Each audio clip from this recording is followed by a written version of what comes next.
All right, guys. Real quick, we're just going to go over a couple things that have come up in the past couple weeks, kind of update you guys on what's going on.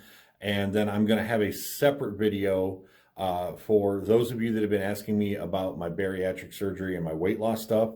I'm not going to put that in this video. I'm going to make that a separate video because there's a lot going on there and not everybody's interested in that.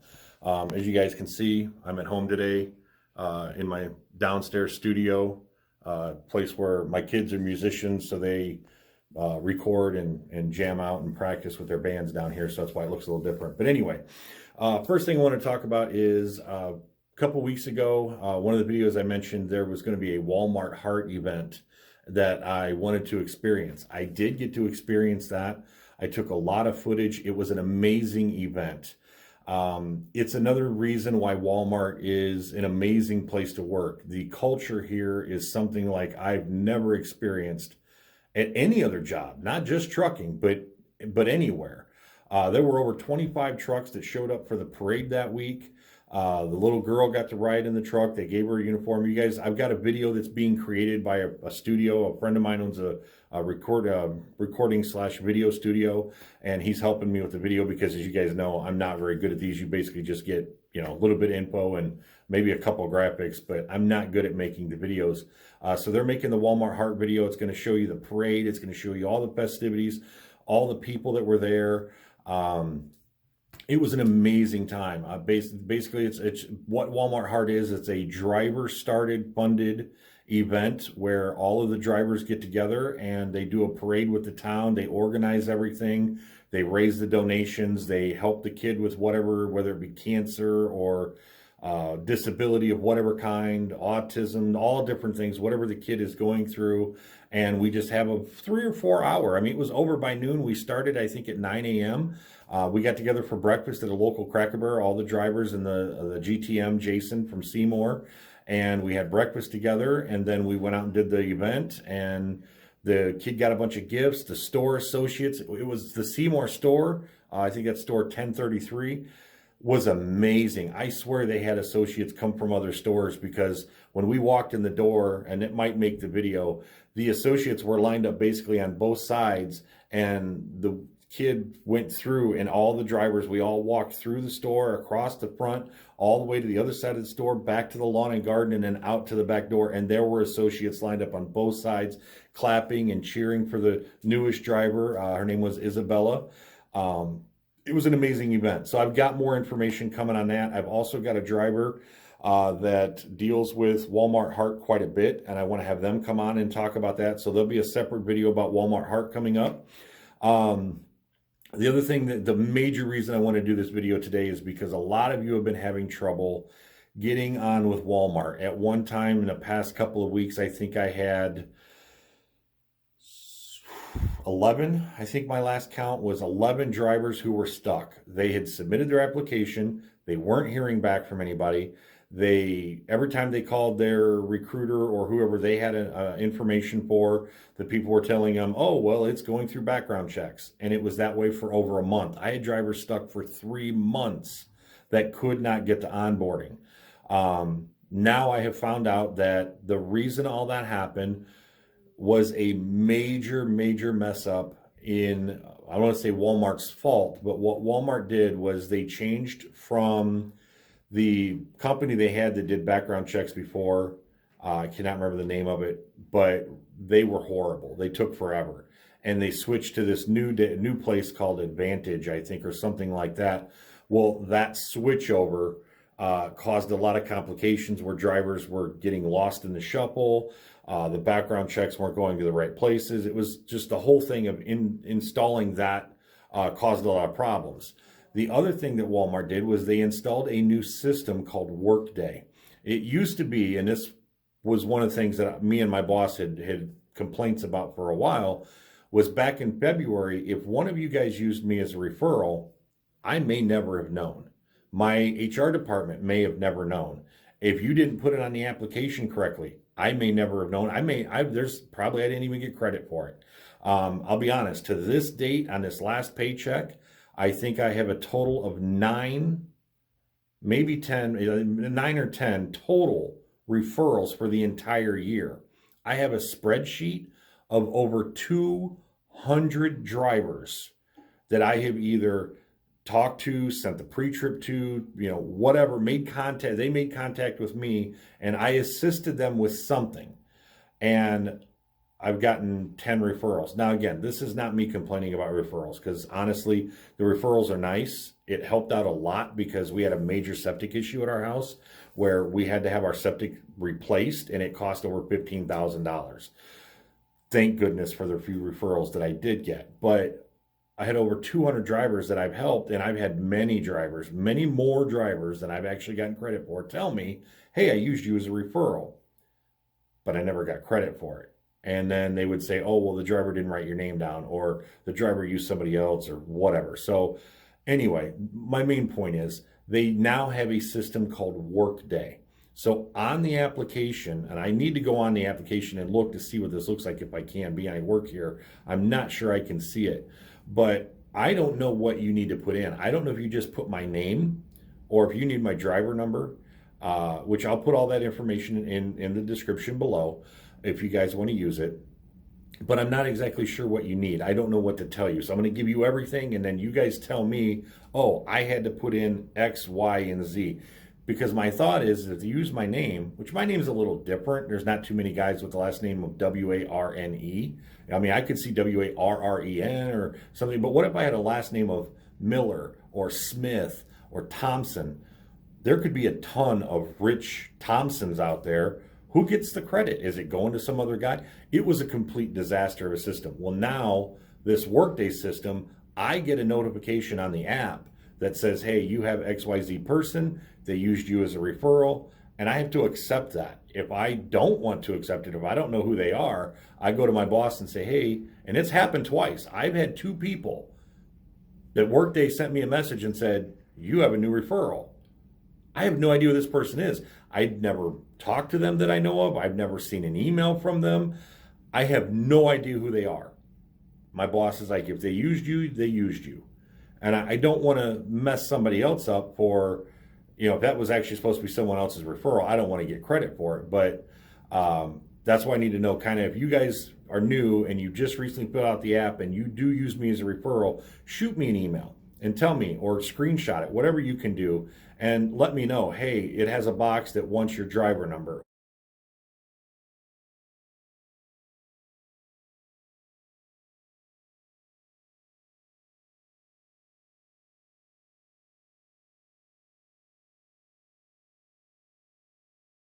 Or it wants your DC number, whatever you guys know. Let me know what that is, just so I know what to tell you, because I don't know what that is. But anyway, so this new Workday system, it's basically like a communication center between management, drivers, employees. It's something that we all can use, and there's training stuff in there and all that kind of stuff. But it's just a central communication system, and so far I kind of like it.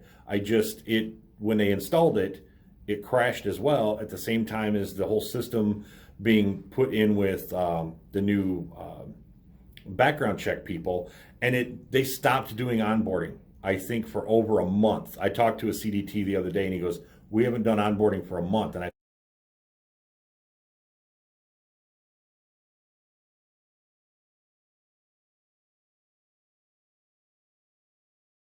said, why is that?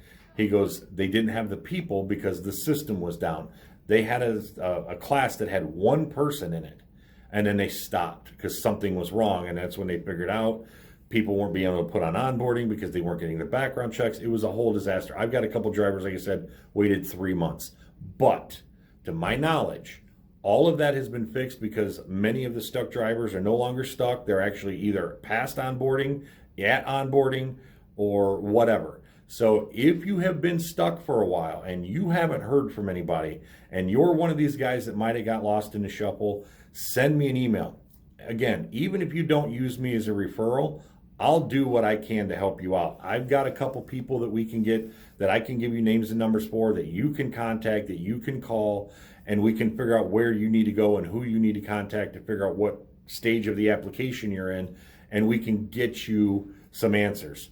Some of the other things that are happening right now is Florida is very slow to hire. Florida is one of the, I want to say easiest, I'm sorry, one of the hardest places to get on with Walmart, because a lot of the drivers start somewhere and transfer to Florida, and they take transfers before they take new hires. So if you're trying to new hire in at Florida, you might have a hard time. I'm hearing Texas is also having a slow time right now hiring drivers. I'm not exactly sure why. It might be because they were the first place to roll out the 12-week program for current Walmart associates that worked at the warehouse or drove the yard trucks and things like that. It might be that. I don't know that for a fact, but it could be. It could just be that a lot of people live in Texas and a lot of people tried to apply and they just don't need as many people in Texas. Now, if you're in the Midwest, like I am, in Indiana, Kentucky, Iowa, things like that, you're probably in good shape. Northeast, they're looking to hire, and from my understanding, California is always looking. They've got a new thing now where they're going to be doing teams from, I think, either Texas or California to Alaska. I can't remember what that email was about. I wasn't interested in it. I should have remembered it better, but I didn't. So there's a lot of hiring going on out there. As a matter of fact, I talked to a gentleman who is out of Northern California.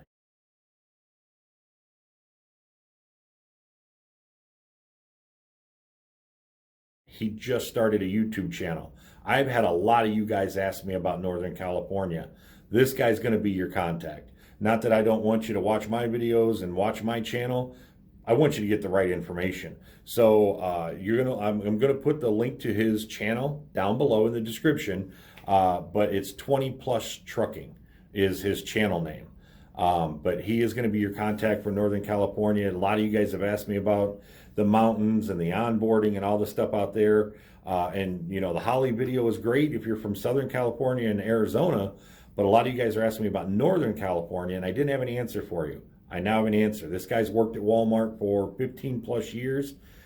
He gave me a tip on how to up your ADP and make a ton of money at Walmart that I'm not allowed to share. You can contact him. He might share it with you. I can't do it because I don't have enough years yet. But once you have enough years under your belt at Walmart, I think his ADP was near or over, I can't remember, $500, $600, something like that. This dude's killing it. When he showed me, told me his gross pay for a paycheck, I was shocked. I couldn't figure out how he made that kind of money. He sent me a message and said, hey, here's how I do it. Just don't tell nobody. And I was like, okay, well, I don't have as many years in as you do. I can't do that yet. But now that I know what he did, hopefully down the line, I'll be able to employ that tactic. And it's going to make retirement at Walmart something special. So 20 Plus Trucking, you're going to want to check him out. He's going to start putting videos up. He's got a video up right now about the top 5 things he likes about Walmart. And it was a good video. He's some of the same things that I think, but he did have a really great point at the end. And the other thing that I wanted to talk about today was day in the life of a Walmart driver. A lot of you guys have asked me for a video for a day in the life of the Walmart driver. So basically, that's what we're going to do right now. I tried to give you a quick update as fast as I could to get to this. So I tried to do this before. I wanted to try to get a photo of the truck. I wanted to take a photo of the in-transit system that we use, but I'm not allowed, per legal at Walmart, I'm not allowed to take pictures of any of the stuff inside the cab.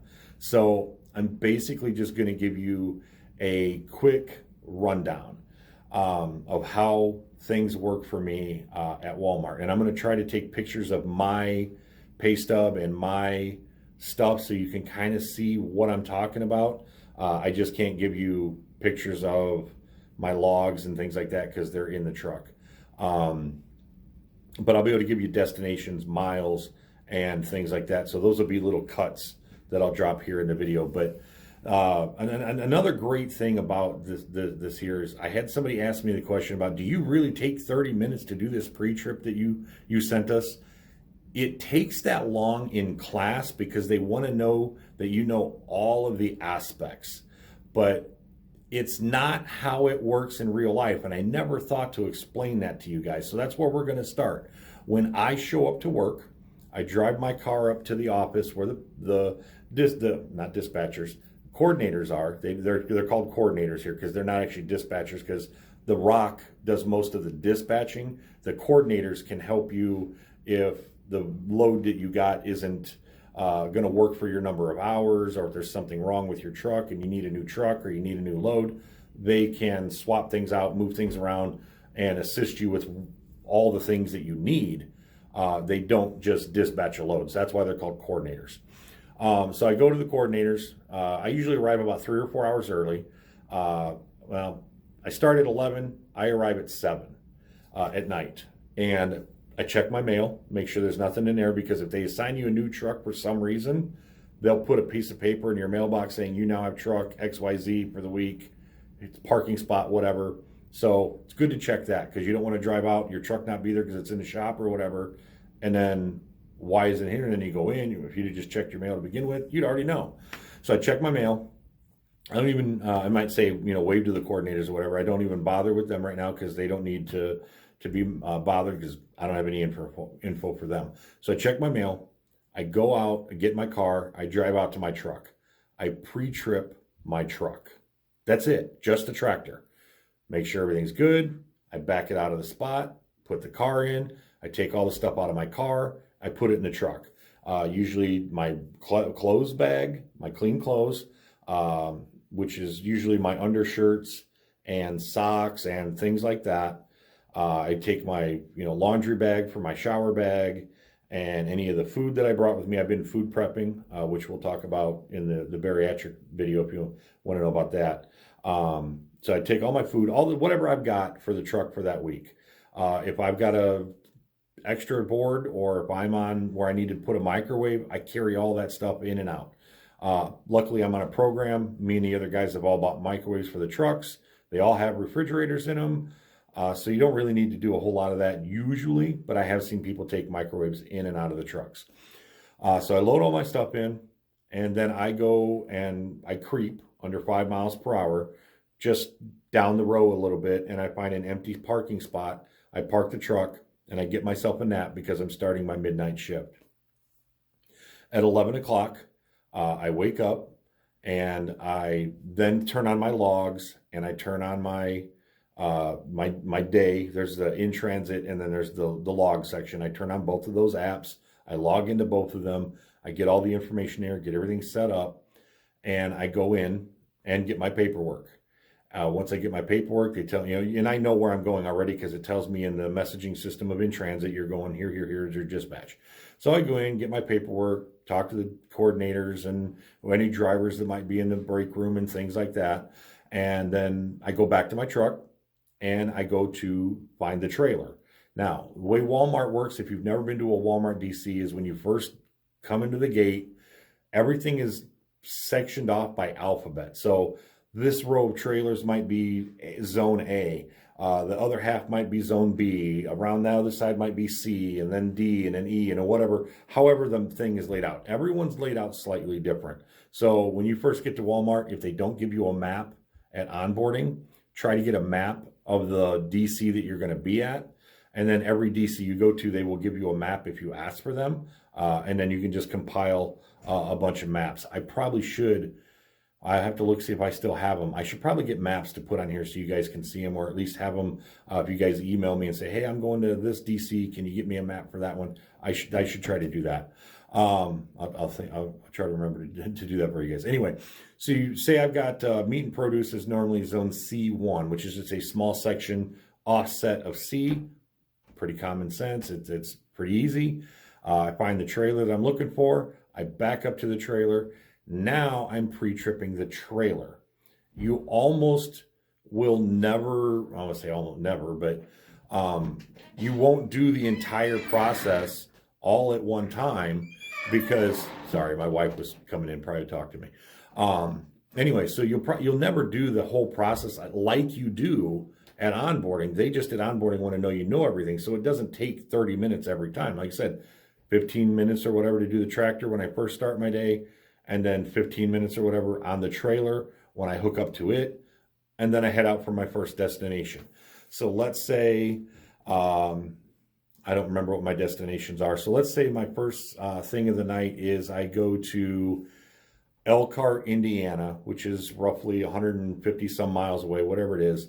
And I sit down and I kind of figure out where I'm going. So if I know I'm going to Elkhart, let's say I'm going to Goshen, and then I'm going to South Bend, and then I'm going to Paw Paw, Michigan for a backhaul.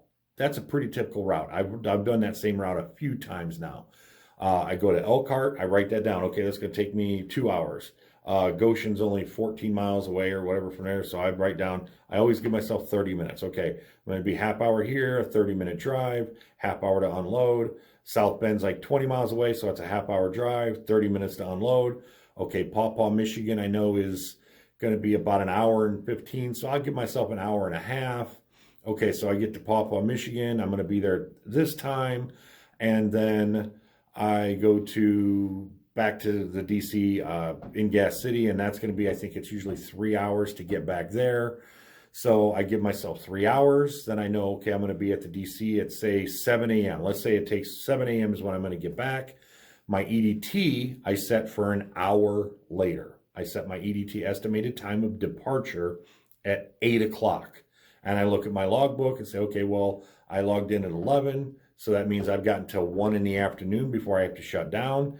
I got there at 8, 9, 10, 11, 12, 1. So that means I've got 5 hours left that I could do whatever I need to do. So I give them an EDT of 8 o'clock and 5 hours. They will usually give me something if I've got that kind of time. Usually I think when I do the Paw Paw run, I have about 3 hours left on my day when I get back. So I will put in the EDT, whatever time it is, and the number of hours. When you get back to the yard, you will go up to the gate. They'll take all your information, take your paperwork, all that, and they'll tell you, okay, go. In my case, they say drop it in zone F. Okay, so I drive all around, go to zone F. I drop the trailer in F, and basically when you get out, I'm pre-tripping the trailer or post-tripping the trailer. I mean, I'm post-tripping the outside of the truck as well, but I'm not doing a full post-trip. I'm not opening the hood and checking the oil and doing all the stuff you do on a pre-trip or a post-trip. I'm checking the tires. I'm checking the lights usually because light bulbs tend to go out in these internationals all the time, especially on my truck. The passenger side headlight goes out like every month. But anyway, so I'm walking around the outside, checking the tires, checking the outside, post-trip the trailer. That's what's most important because you don't want to leave a trailer with a problem for the next guy. So I'm checking the tires, checking the suspension, taking my lock off the back, whatever I've got to do, looking underneath, doing everything I need to do. So, sorry, wife came back in. So I'm post-tripping the trailer, and then I walk back up, drop the landing gear, unhook all the airlines, and drop that trailer.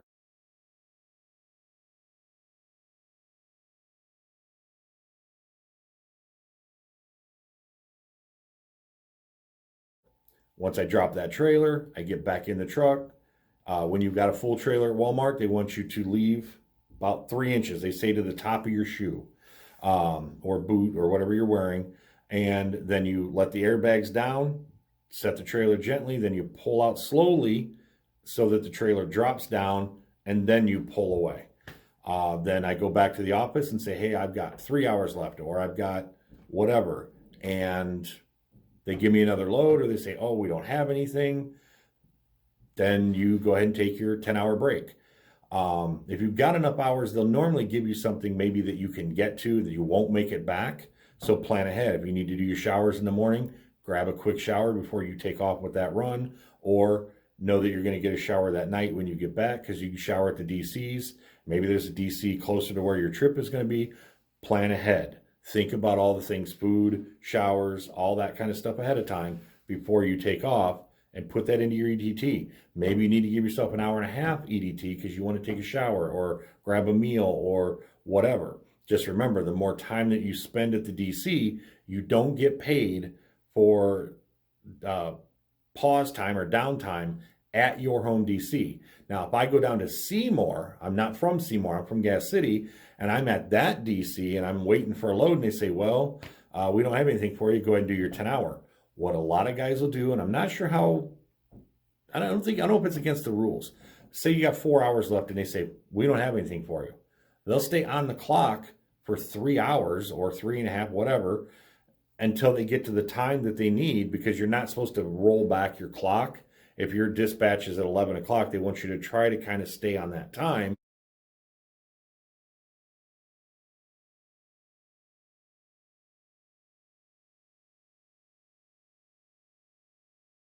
Because everybody's dispatched at a certain time and you could mess up loads that way. If you go back an hour or two, not too big a deal. 4 hours is too early. So they stay on the clock. They're getting paid that $15 an hour for that downtime. Then they go off duty at whatever time they need to, and then start their day back up 10 hours later. So they're starting up at the correct time. They let dispatch know, okay, well, my EDT is going to be for 10 o'clock tonight at, when I'm going to have 11 fresh hours. And they'll have a load for them by the time they get up. When you get up, same thing. Now, your truck is together. So when you do a post trip, you're post tripping the truck and the trailer. Takes a little longer. But that's when you're going to do the full thing like they teach you in the class. When you wake up, you pre-trip everything again. You don't know what's changed while you've been asleep.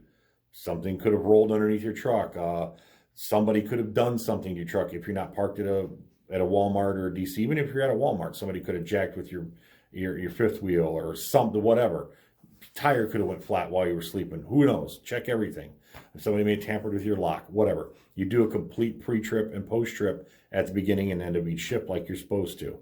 And that's it. Then you go back to the DC, you get dispatched on another load. That next night, I might have a load that takes me to Piqua, Ohio, Washington Courthouse, and somewhere else. And then I'm going to Johnstown for eggs. A lot of grocery loads, you get a back haul at the end of your day. Sometimes you don't, but I'd say about 50% of the time. And you wash and repeat. You do that for 5 days, and at the end of your 5 days, you go home. Unless, if you're on a 5-2, 5-3, you're on a 6-2, 6 days, whatever your schedule is.